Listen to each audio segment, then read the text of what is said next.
All right, good morning, everybody. Thank you so much for joining us today. So happy you're here, especially after this got rescheduled from the snowstorm. Thank you for making it out today. I'm Sarah Ruth Tasco, a Reader's Advisory Librarian here at Darien Library, and I'm so excited to be here with my wonderful colleagues to discuss the best books coming out this spring.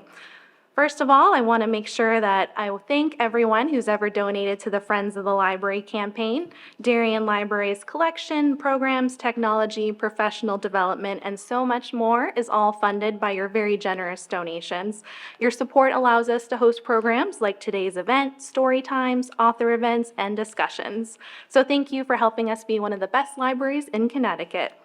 Today's program is part of our Adult Winter Reading Challenge that continues until February 24th. If you haven't already done so, please sign up, and you can play book bingo on Beanstack and complete activities for your chance to win a wonderful prize. We've got some wonderful prizes this time around, including ice skating tickets to Rockefeller Center with a cozy train ride gift basket, a $100 charitable donation to the Darien Nature Center on behalf of the library in your name, a self-care gift basket that includes a year-long subscription to the meditation app Headspace, and our grand prize is a $150 gift card to the Tavern at Gray Barns in Norwalk. And we're more than happy to help you sign up and play along. We really appreciate your participation. And now let's get started with today's panel. I am here to welcome all of them, and I'm so excited to hear what books they're going to discuss. We have Kristen from Knowledge and Learning Services, Annette and Marianne from Adult Programming and Community Engagement, Jill from Reader's Advisory Services, Erica from Children's Services, and our Deputy Director, Elizabeth, from Administration. Please give them a round of applause.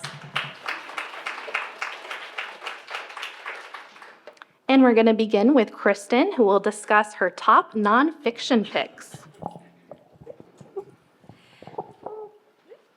Hi, everyone. I'm Kristen. I'm with the Knowledge and Learning Services Department. And as Sarah Ruth said, I'm really excited to share with you some of my favorite nonfiction titles that are coming out this spring. So we'll start with A Little Daylight Left by Sarah Kay.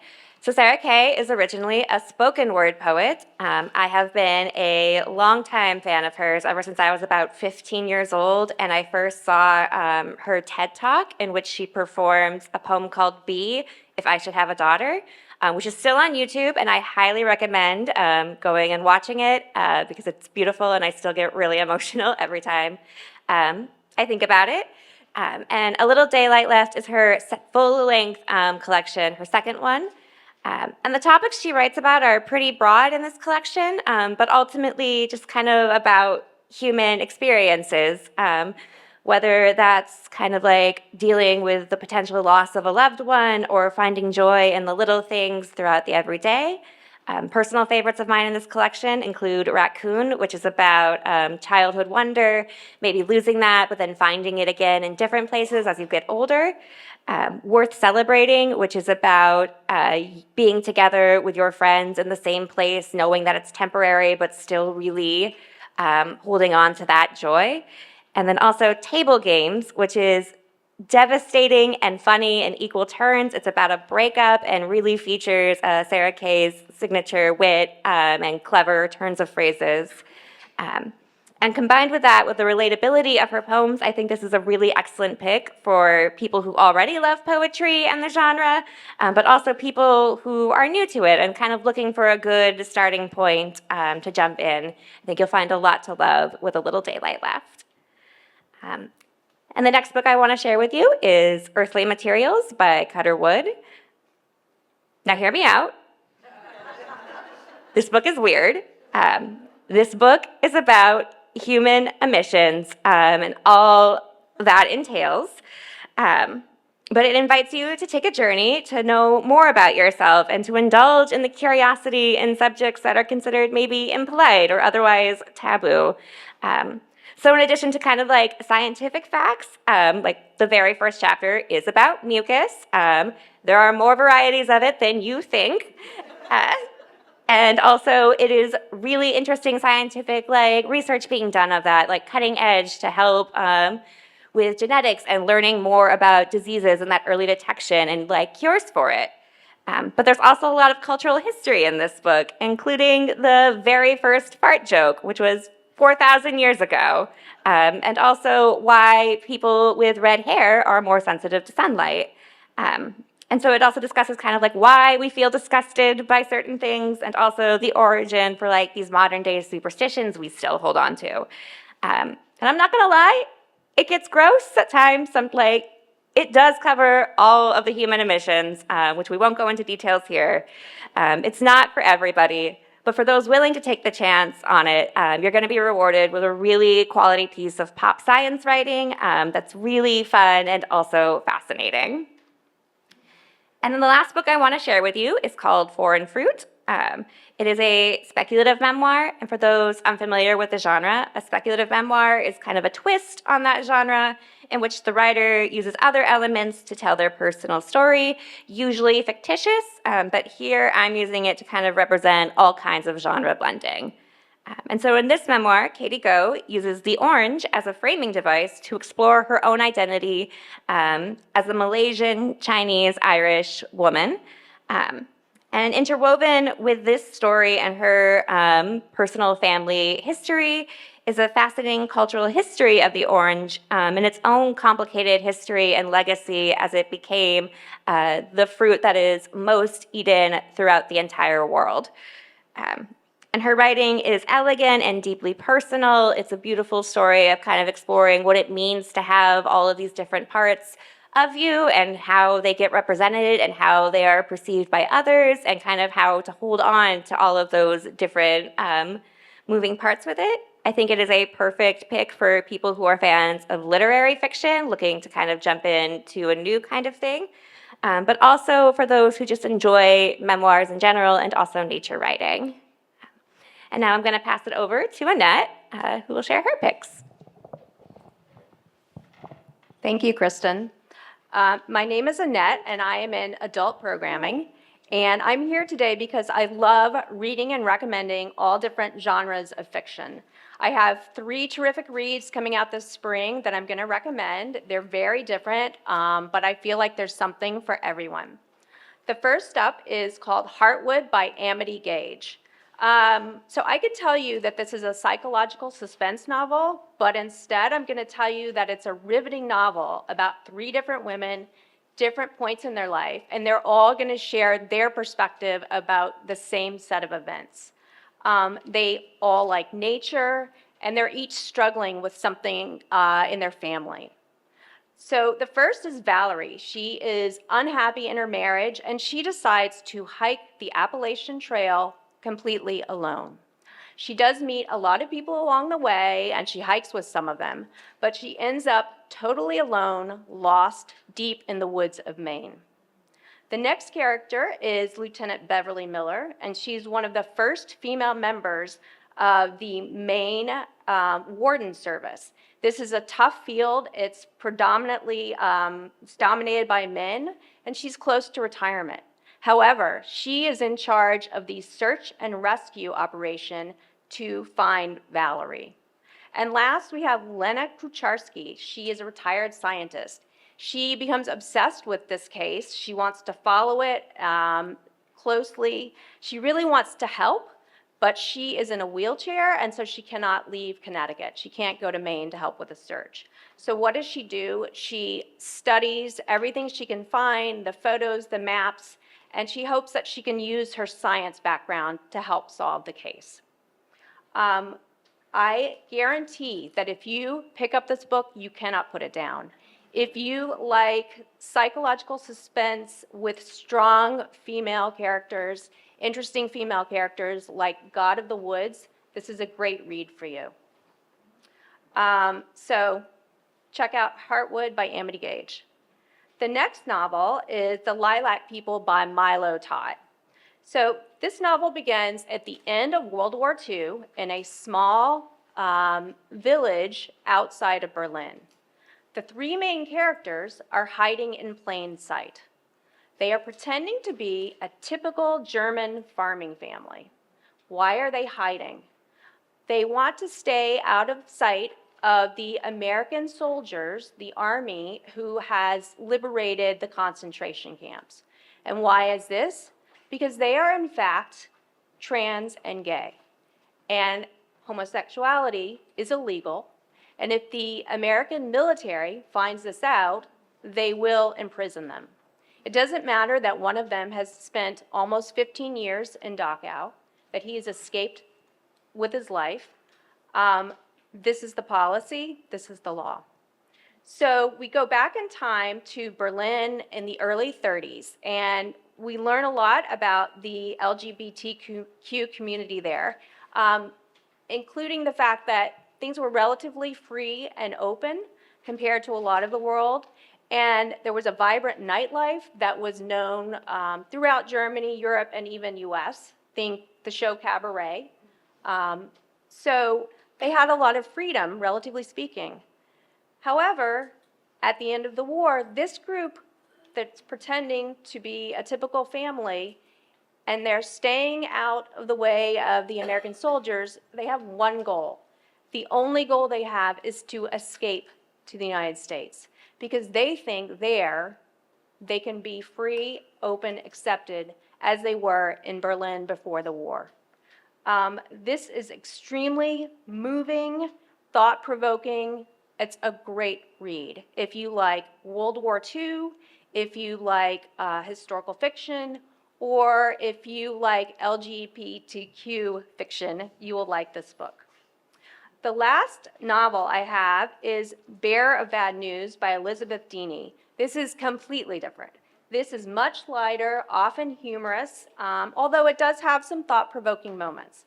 So, the main character, 27-year-old Lucy, is living in Reno, Nevada. She is flat broke, miserable, bottom of the barrel. She hates her job, and she has just found out that her fiance is cheating on her. So, what does she do? She looks for a job, and she sees something in the Help Wanted ads called Bearer of Bad News. So, she decides to apply, and she finds out she only has to fly to Europe and deliver a piece of bad news to the sister of a wealthy socialite. And if she does that, she'll get $25,000. So what does she do? She gets on a plane and she flies to Europe. And she ends up in a tiny town in the Italian Dolomites. So the only problem is that Lucy only has 3 pieces of information to help her with this mystery. She knows the name of the person she's looking for, she knows the bar where this person was last seen, and she knows the bad news. So with that, her adventure begins. So you can imagine there are a lot of quirky, silly things that happen involving being American abroad and spotty Wi-Fi and fascinating people that she meets. It's a lot of fun. It will make you laugh. But as I said, there are some thought-provoking moments. Lucy learns a lot about herself, and she also learns a lot about her own family history while she's searching. So if you like funny mysteries, or if you like lighthearted novels with goofy, likable characters, you will like Bearer of Bad News. So thank you so much for your attention, and now on to Mary Ann. Good morning, everybody. Can you hear me? Okay, great. I am Mary Ann. I am a part of the adult programming, but also I work with book groups. So my titles this morning, I hope will appeal to book group members who are here, but they're meant for all lovers of books and great readers. And I'd like to start out with A Correspondent by Virginia Evans. And in fact, I'd like to introduce you to my new best friend, and I hope that she will become yours also. Her name is Sybil Van Antwerp. She's in her 70s, recently retired from her career as a law clerk and settling into her new life. Sybil is a lifelong letter writer, real letters, that is, pen and paper. And she continues the practice of sitting at her desk at least 2 days a week to write to family, friends, authors, and other miscellaneous targets. She is strong and opinionated, compassionate, and wise. Her life has not all been sweetness and roses, however. She has experienced great loss, complications with her family, guilt, and now increasing loss of her eyesight. Writing letters helps her to keep people at arm's length and is how she protects herself emotionally. But unknowingly, her letters are intimate and revealing. Life has a way of interfering with one's best laid retirement plans, and as time goes on, Sybil's world opens up to all sorts of new possibilities. Whether she embraces them or not is for you to discover. This is a great book. You'll laugh, you'll cry, and you'll love Sybil Van Antwerp. You'll want to get on the reserve list ASAP. Moving on to Sleep by Honor Jones. Sleep is a novel by a promising new writer, Honor Jones. It is the story of a newly divorced mother of 2 daughters who visits her family home to celebrate her daughter's birthday.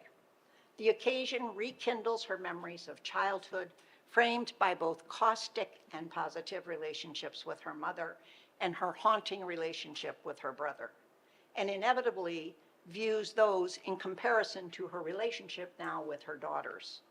Margaret may ask herself, can we ever escape our childhood, or are we destined to live it into our adulthood? Now, at 35, divorced and co-parenting her children, Margaret tries to carve out a life for herself, and yet some part of herself remains in her own childhood. As a mother to her daughters and a daughter to her mother, she must contend with issues from her past and present. We have very well-developed characters here that lend an authenticity to these truly human relationships. Also, moving on to A Promise to Arlette by Serena Burdick. Ida and Sidney Whipple, a young married couple, are living an idyllic suburban life in Lexington, Massachusetts in the 1950s. That life comes to an abrupt end when, at a neighborhood party, a guest displays what she says is an original photograph by the famous surrealist artist Man Ray. Ida, bewildered yet silent, questions its authenticity, since the photo is of her and her best friend Arlette, taken many years ago. In fact, this photo takes her back to the dark days of World War II, when she and Arlette worked to help surrealist artists, many of whom were Jewish, escape from France. Knowing that the picture is not a Man Ray, she pursues him to understand this mystery. Sidney, her husband, instinctively follows Ida, and this sets up a scenario that will reveal the deep, secretive actions that Ida and Sidney took and have been living with since the end of the war. Historic with complicated relationships, a page-turner. And did I do Sleep? Oh, that's it. I'm moving on. Keep going. Marianne, you don't need to stop. You can keep going. Hi, I'm Jill, and I'm with Reader's Advisor, and I am so excited to be here today to present 3 different types of books. So I'm going to start with what a lot of people that come to the library love historical fiction. And with that in mind, I want to share with you The Girl from Greenwich Street by Lauren Willing.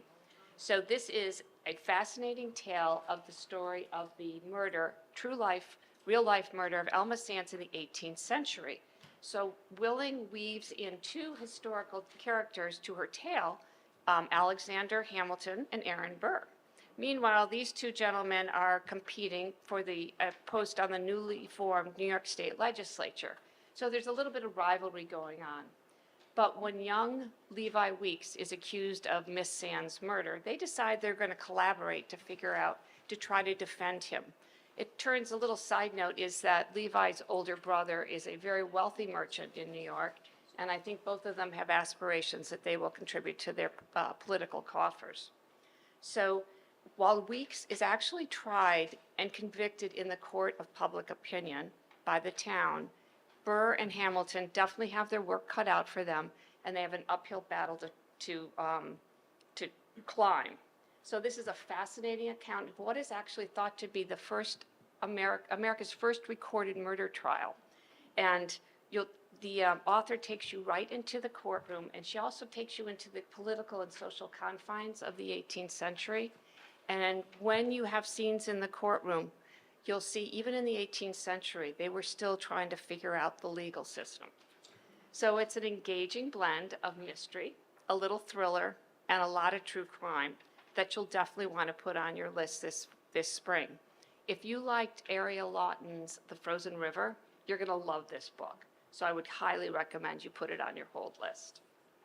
So my next favorite author, who has been on a hiatus for about 8 years, is Wally Lamb. He's coming out with a book this spring called The River is Waiting, and it's worth waiting for this book. Set in present day, there's a young father, Corey Ledbetter, who is a new father to a set of twins. And as a commercial artist, unfortunately, he loses his job. So you can imagine the strain that puts, financially on his marriage. But he becomes a stay-at-home dad, and dealing with the strain of the marriage and the stress of dealing with taking care of young twins. Unfortunately, Corey decides to do a little self-medicating. But when a tragic event occurs in this family, Corey ends up incarcerated in the Connecticut State Prison system. So prison life, needless to say, is brutal, and Corey is subjected to the harsh realities of the day-to-day life in prison. But a prison librarian recognizes his innate talents as an artist and actually gives him a little reprieve from the day-to-day monotony of what's going on. But he gets a temporary break, and Lamb weaves in these amazing characters, including his cellmate, who turns out to have a little bit of kindness and helps Corey navigate the harsh reality and the brutality that he must face in the prison. Now, when Corey decides to befriend a newly incarcerated young man, he's only 18 years old, he finds out that he becomes the target, both he and the young man, of not only the guards, but the inmates themselves. So Wally Lamb actually, in true life, has been a volunteer at the Yorktown Correctional Women's Facility here in Connecticut, where he teaches creative writing. So with that experience, he has an inside knowledge of prison life, and it resonates throughout this book. It's much more than a story of a young man trying to deal with the tragedy that has befallen his family. It's a journey of humanity as they try to find reconciliation, forgiveness, and also a little bit of how the human has the capacity to change. So this book will stay with you long after you finish the last page, so please put yourself on the whole list for this. One of my favorites. One of my colleagues actually said to me when I was mentioning this book, she said, Wally Lamb's kind of like a male version of Kristen Hanna. So if you're a fan of Kristen Hanna and you've never tried Wally Lamb, definitely try it. And do not be intimidated by the size of his books. It's worth it. So if you're a fan of dramedy, Fran Littlewood brings us a great new upcoming book called The Accidental Favorite. So the story follows 3 siblings who decide to rent a VRBO in upstate New York to celebrate their mom's 70th birthday. So they rent this beautiful glass home. So the glass actually the house almost becomes a character in the book, both literally and figuratively, because there's so much transparency in glass. So you can imagine with 3 siblings getting together over the course of the week, many long buried secrets, childhood memories, a little rivalries start to come spilling out among the siblings. Pretty soon this happy reunion starts to unravel. So, but at the heart of this book is a question maybe some of us here have actually asked ourselves. Do our parents have a favorite child? I know I thought about that. I know my kids think about it.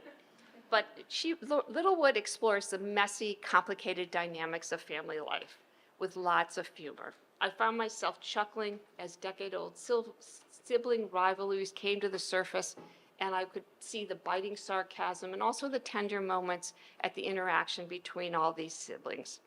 So on the first day of the trip, there actually is an event that occurs where Dad does reveal he has a favorite child. So just sit back and watch the fallout. So, as I said, if you have siblings, you might see yourself in this book a little bit. She captures the chaotic beauty of family life, but in a way that is both humorous and touching. So The Accidental Favorite is a heartfelt, thoughtful reminder of the power of family life, but even when things get a little messy. So I am now going to give this to my friend Erica. Thanks, Jill. Oh, my TBR list is growing by the minute. How about yours, everybody? Thank you for joining us today. I'm Erica. I'm with Children's Services. So I could tell you about all of our latest and forthcoming picture books if you'd be interested. But I also have a background in publishing with adult books. And so I have selected for you very purposefully debut novels that are coming up. Debut novels are very near and dear to my heart. I think it's really exciting to read the first work of an author as they're just embarking on their career. And I remember very fondly reading Elizabeth Strout as a debut author and Martha Hall Kelly as a debut author. And so hopefully these three also at the precipice of their career will go on to be of that stature. Serendipitously, also, each of these three novels are set in England, which was not intentional, but if you know me, you know I'm an Anglophile, and so it's bound to happen occasionally that the books I choose in succession are all set in England. So I hope you'll enjoy. All That Life Can Afford is a charming and lyrical, quirky novel about a young American as she's navigating class, love triangles, and lies amongst the jet-set elite in London. But she didn't come from that type of background. She had a lot of struggles in her childhood, growing up on food stamps and hand-me-down clothing, but with big aspirations. And in her hometown library, she fell in love with the idea of going to London, a la Jane Austen novels, which raise your hand if you can relate. For me, it was a high school English teacher, but also then I scurried over to my local library and read everything that I could that Jane Austen had ever written. All That Life Can Afford is very much a modern retelling of Edith Wharton's House of Mirth, with a lot of elements of The Great Gatsby sprinkled in. And the author very purposefully also sprinkled in a lot of literary Easter eggs for all of us who have read. Was not an English major, but I could see where a lot of really lovely novels are plucked out. We see where Mr. Darcy's apartment, as she passes by in London, where Edith Wharton lived in Saint-Tropez. So it's a literary feast as you're looking for those details. But our protagonist, Anna, finally makes it after college to London. And of course, it's not exactly as she had hoped. She's in a moldy apartment living paycheck to paycheck when she meets the Wilder family, a very wealthy upper crust London family who need a tutor for their teenage daughter.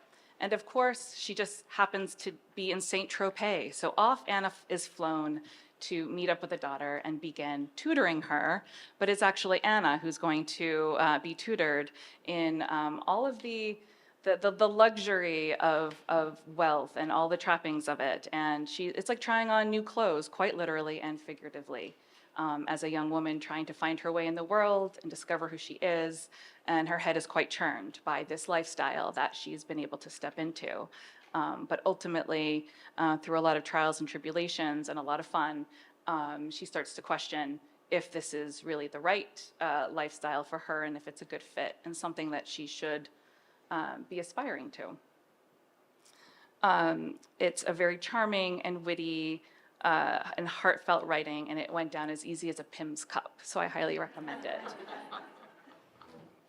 With the eights, you really see my deep love of historical fiction, and this is the best example of well-researched historical fiction that's taken a not often examined area and really is a la like Hidden Figures and very female focused. So here we're introduced to 4 women in the very first inaugural class matriculated to Oxford in 1920.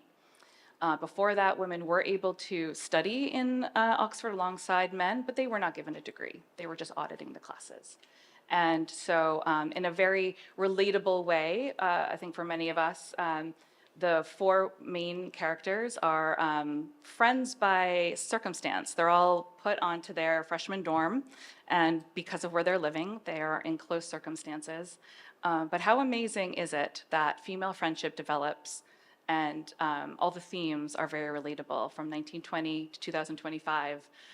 New friendships develop, and they become supportive and heartfelt and fun. So here we have four women in the shadow of World War I, all still recovering from various traumas as they had experienced the war. We have Beatrice, who's a daughter of a famous suffragette. Dora, who lost both her brother and her fiance, and she has arrived at Oxford feeling that she is there in their place to represent them.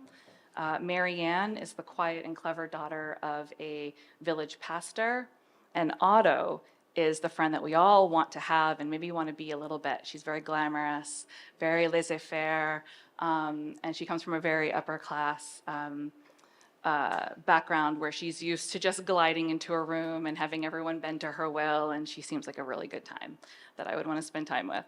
And so too, Oxford is a character in and of itself. The descriptions of it, it's very well researched and depicted, and it seems very mystical in and of itself. And I loved reading all of the snippets of information about Oxford in and of itself. So this is a very captivating debut about sisterhood and feminism and determination and courage to be the first of something as they forge forward. And then last but not least, as we're not supposed to have favorite children, right?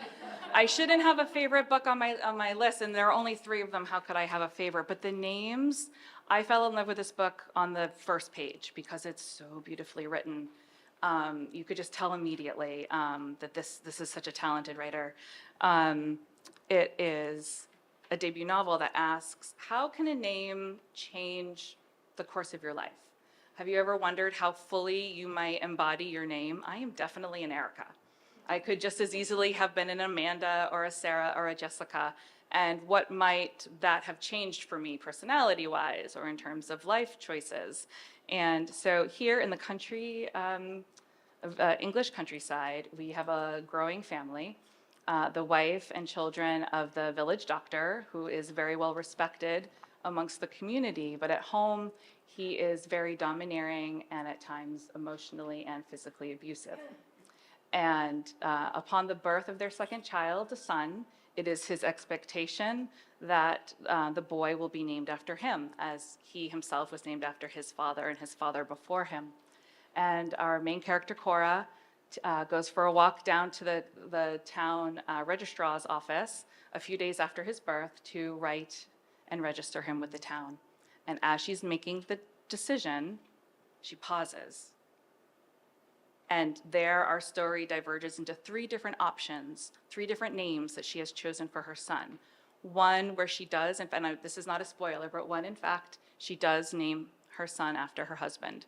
And then spanning over 35 years, we see what that decision had consequences, lifelong consequences for herself and her son and her family.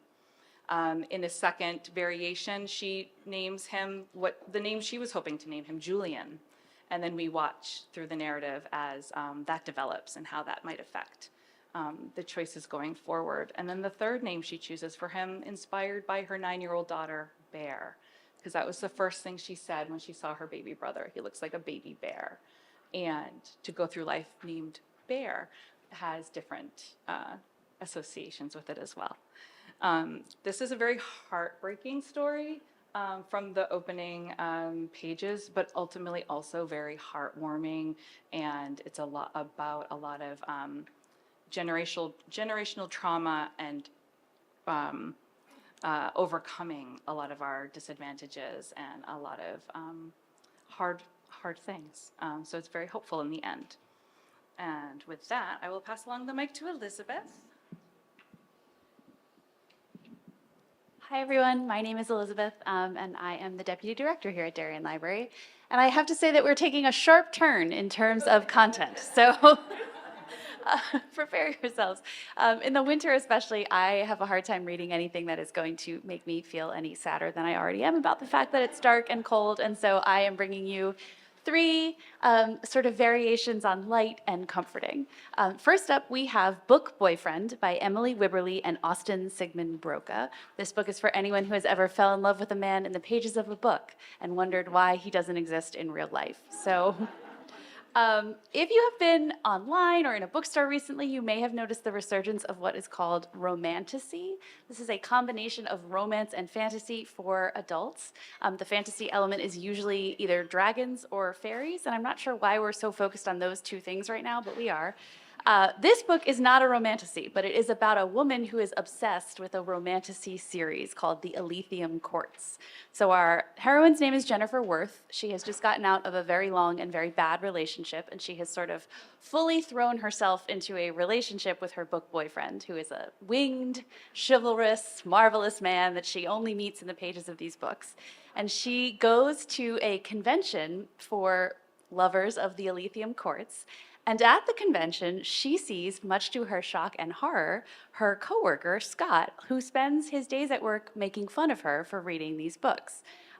He's very dismissive of her book boyfriend. He teases her about it all the time. She thinks that he hates her, but here he is at this convention in costume. And she doesn't know what to do because Scott at the Romantasy convention is totally different from Scott at their shared publishing job. So she has no interest in Scott in real life, but Scott at the Romantasy event is inspiring an enemies to lovers plot straight out of the Elysium Courts. So you can imagine how this book ends. I will say there are no surprises, but if you are looking for something very fun, that is sort of a meta commentary on a current book trend, then you will really like Book Boyfriend. And also the authors are married, which I think is adorable. They have this like very sweet meet cute they met in college, and now they write romance novels together, which is like precious. So that's Book Boyfriend by Emily Wibberley and Austin Sigmund Broca. Our next book is By Heart, which is a new cookbook from a new cookbook author. Her name is Haley Catalano, and I stumbled across her content on YouTube by accident 2 years ago, and she immediately became one of my favorite food content creators. Haley is an Italian-American from New Jersey, and as an Italian-American from Pennsylvania, I recognized a lot of the food that she cooks and a lot of the lingo that she uses as food that I grew up eating, both from my grandmother and my mother. So her dishes were immediately recognizable to me. Her cultural references were recognizable to me. And the way she speaks was recognizable to me because she talks very fast, and so do I, and so do most of the Italian Americans I know. But her channel is not just about Italian food or Italian American food. She is a trained chef. She graduated from the Culinary Institute of America and started her YouTube channel during the pandemic after she lost her job in a kitchen when the restaurant closed because of all of the pandemic-related closures. And what a gift to all of us. I'm very sorry for that restaurant, but very happy for us because she was able to create this following online, and now she has a cookbook. Her food is elevated and comforting. It looks fancy. I've made some of her recipes and they taste amazing, but you don't need to go to a specialty market or have culinary training to make them. And we're actually going to watch 2 of her videos because I think that you have to see her in action to really appreciate her genius. So they're each short form videos. They're about 60 seconds long, and she's going to talk us through what she's making. So you're like a food... I wasn't kidding about her talking fast, but I watched them like 6 or 7 times in a row just so I could pick up everything that she's saying, and everything looks delicious, tastes amazing, and is just wonderful. So By Heart is her very first cookbook. I think that she's going to be incredibly popular and famous, and we will see many more cookbooks from her, but everything inside of it is delicious. All right, and then we're up to the latest book by Emily Henry, which is probably one of the most anticipated books of the spring. Emily Henry is hugely popular everywhere, and especially here at Darien Library, we have a very tough time keeping her books on the shelf. Hollywood agrees with all of us. She has 4 different books in development as films right now, and currently filming is People We Meet on Vacation. So the cast was announced, they are on location, and the movie's supposed to come out next year. So I'm sure that this one will get added to the list of adaptations too, because this is a book that lives up to all of its sort of high expectations. So Great Big Beautiful Life tells the story of 2 writers who arrive on an island in pursuit of the same story, the rights to author the biography of a reclusive billionaire heiress named Margaret Ives. If you've ever seen the movie or the documentary Grey Gardens, Margaret is very much modeled on the Little Edie Bouvier-esque character. She's very tempestuous and possibly crazy, and she might not even be who she says she is because no one's seen her in 40 years, but they're both there and they are trying to get the rights to author her biography. She is a former tabloid princess. She is a daughter of one of America's most richest and scandalous and influential families. And our two writers are Alice Scott, an eternal optimist who is still dreaming of her big break. So she is sort of an unseasoned, untested, hopeful author. And then our hero is Hayden Anderson, who is a Pulitzer Prize-winning author who is described as having a face like a thundercloud.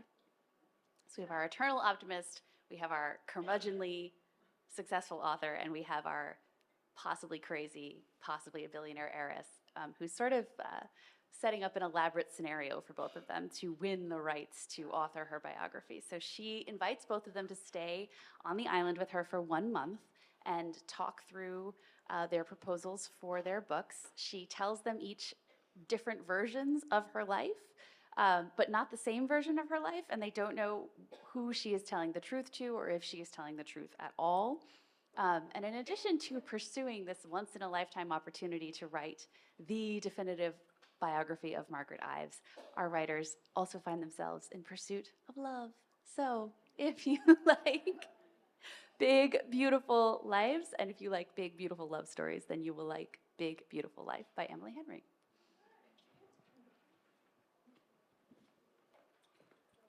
All right, please give them a round of applause. That was amazing. And now I have even more books for you. These are the big hitters coming out this spring. To start you off, we have Wild Dark Shore by Charlotte McConaughey. She is one of the best eco-thriller writers of our time. You may recognize her from Migrations, which was a Time magazine best book of the year, and New York Times bestseller Once There Were Wolves, which is a book I personally loved.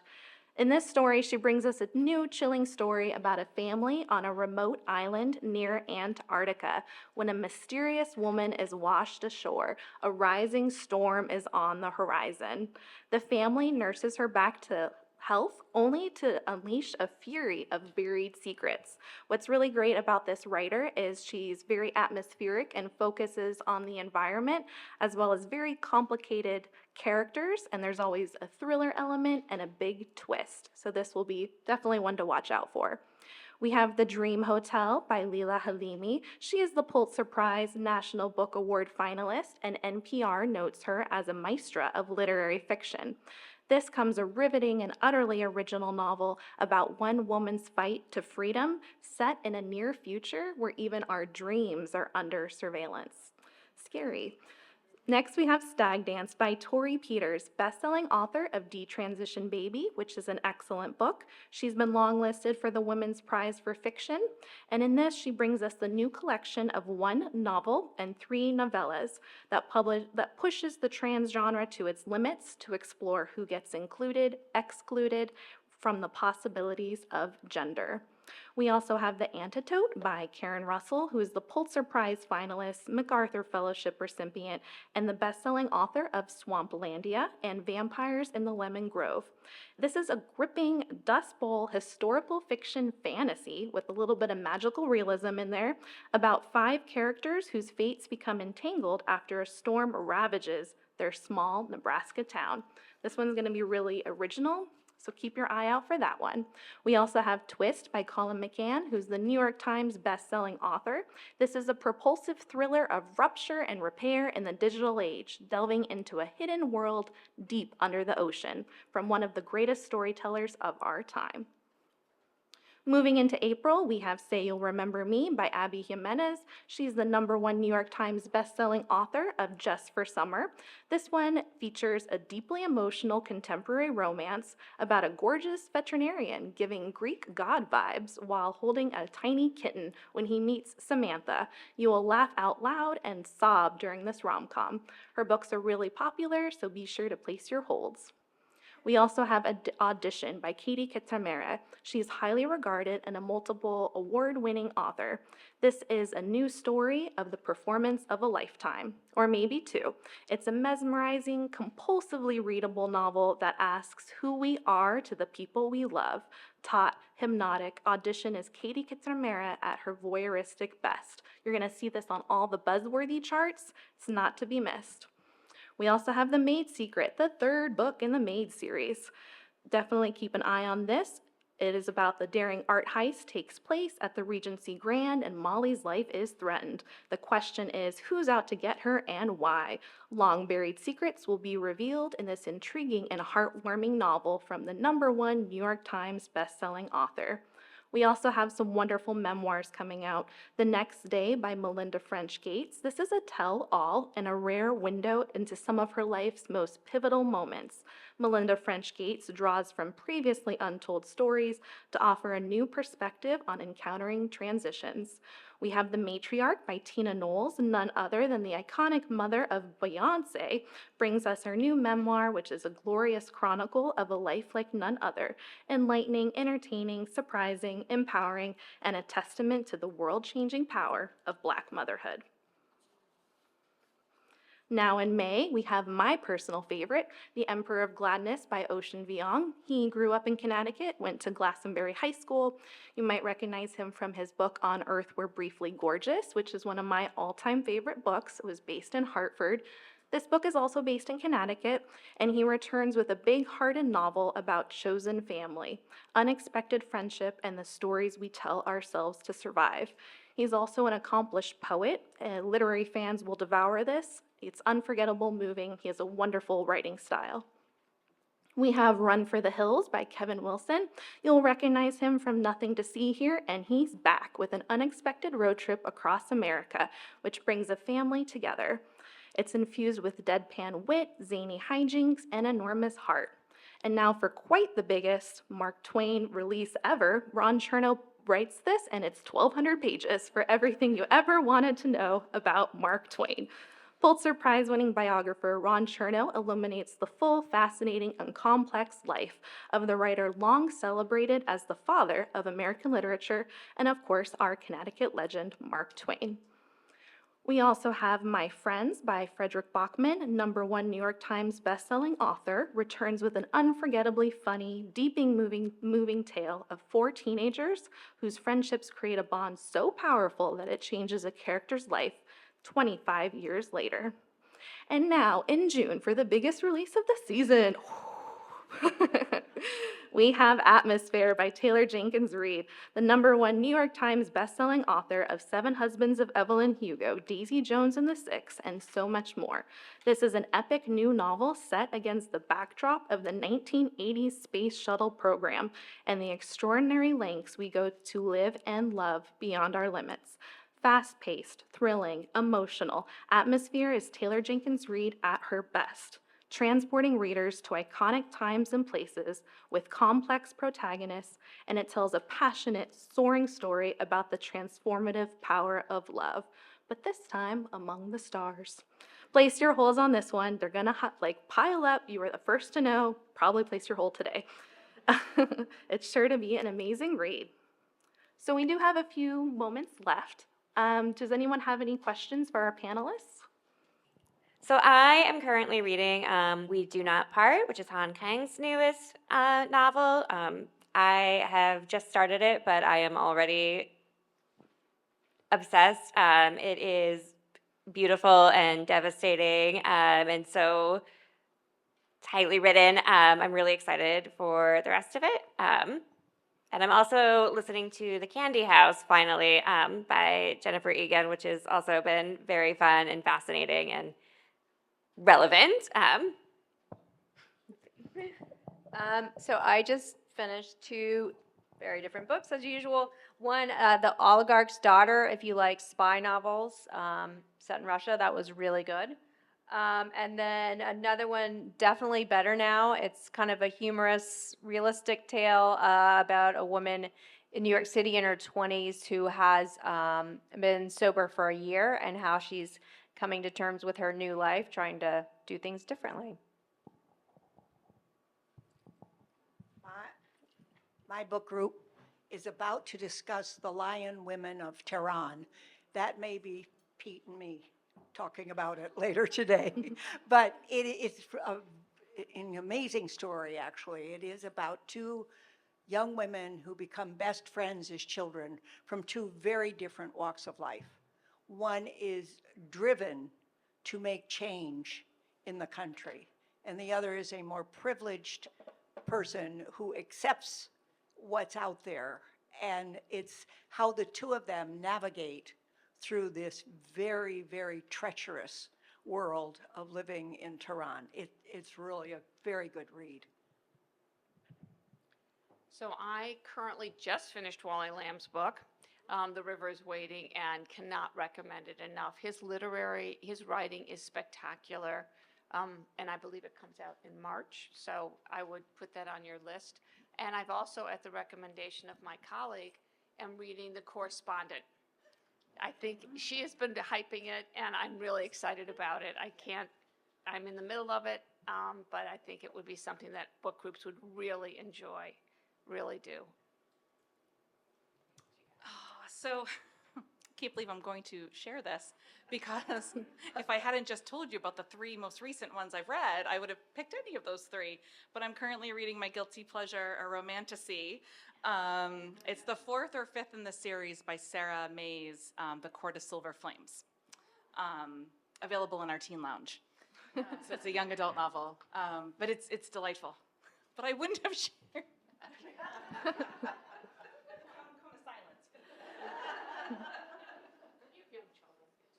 I am actually reading a book that I wanted to talk about today, but it came out too early. It came out in the middle of January, so it's called Witchcraft for Wayward Girls by Grady Hendrix, who wrote a book that I still find terrifying, How to Sell a Haunted House, which is about a woman who goes back to her parents' house after they're killed in an accident and discovers that in her absence, her mother has filled the home with dolls, and the dolls move. And that one is terrifying, but this one is actually really great. It's about the main character is a teenage girl who finds herself pregnant and is sent away by her parents in the 1970s to a school in the South for other girls in a similar predicament. And the librarian at the school gives her a book of real witchcraft, and the girls discover a power they didn't know they have. And the tagline is, the main character says, "I did something wicked to get here, and I'm going to have to do something wicked to get out." So it's like magic and history and women's empowerment and witchcraft. It's great. I would have had it on my list, but it's not spring. It's a winter book. So yeah. It's called Witchcraft for Wayward Girls. And Erica, I'm on book 2 of the Court of Thrones series, Mist and Fury. It's very good. And I'm also about to finish Haruki Murakami's new book, The City and Its Uncertain Walls, which is on my staff favorite shelf. It's so cool. Very existential, about a dream library, but a different take than the Midnight Library. And I highly recommend it. Any other last questions?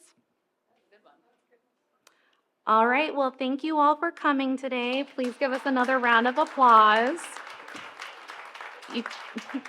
Thank you, everyone, and please stay connected with us. You can contact our book groups, fill out the form for Book Matchmaker, where we'll match a book personally to you based on your preferences, and sign up for Note to Shelf, where you'll get a monthly newsletter of our books that we are reading and loving.